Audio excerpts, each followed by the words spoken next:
हनुमान जी कौन है?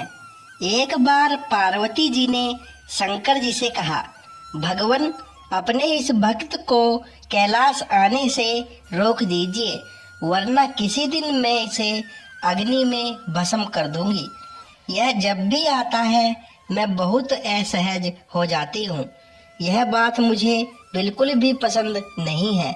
आप इसे समझा दीजिए, यह कैलाश में प्रवेश न करे।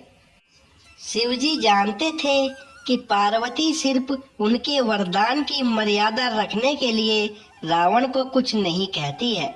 वह चुपचाप उठकर बाहर आकर देखते हैं रावण नंदी को परेशान कर रहा है। शिव जी को देखते ही वह हाथ जोड़कर प्रणाम करता है। प्रणाम महादेव। आओ दशानन, कैसे आना हुआ? मैं तो बस आपके दर्शन करने के लिए आ गया था महादेव। आखिर महादेव ने उसे समझाना शुरू किया। देखो रावण, तुम्हारा यहाँ आना पार्वती को बिल्कुल भी पसंद नहीं है, इसलिए तुम यहाँ मत आया करो। महादेव, यह आप कह रहे हैं? आप ही ने तो मुझे किसी भी समय आपके दर्शन के लिए कैलाश पर्वत पर आने का वरदान दिया है, और अब आप ही अपने वरदान को वापस ले रहे हैं। ऐसी बात नहीं है रावण, लेकिन तुम्हारे क्रियाकलापों से पार्वती परेशान रहती है, और किसी दिन उसने तुम्हें श्राप दे दिया तो मैं भी कुछ नहीं कर पाऊंगा। इसलिए बेहतर यही है कि तुम यहाँ पर न आओ।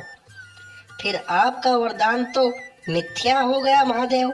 मैं तुम्हें आज एक और वरदान देता हूँ।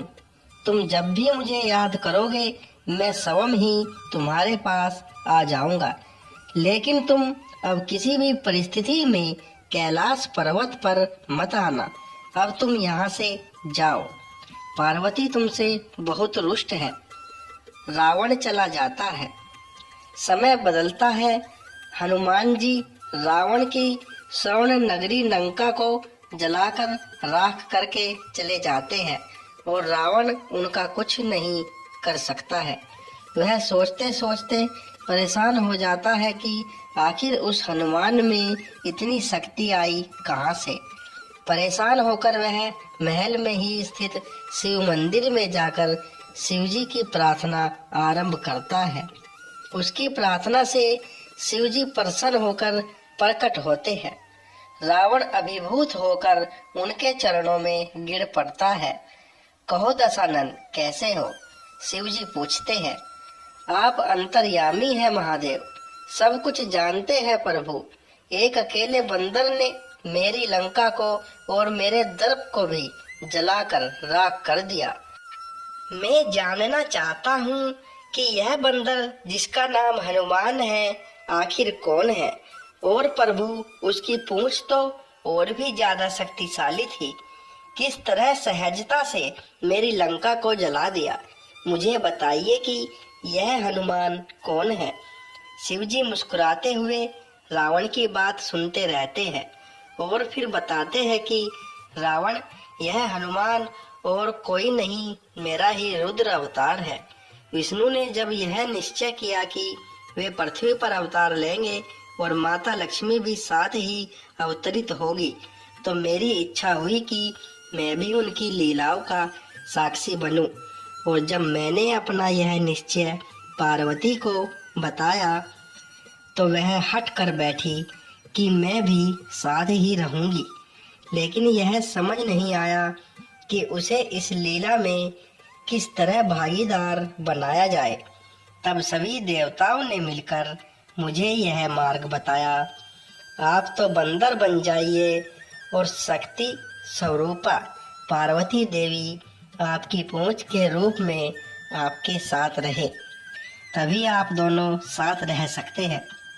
और उसी अनुरूप मैंने हनुमान के रूप में जन्म लेकर राम जी की सेवा का व्रत लिया, और शक्ति रूपा पार्वती ने पूंछ के रूप में और उसी सेवा के फल स्वरूप तुम्हारी लंका का दहन किया।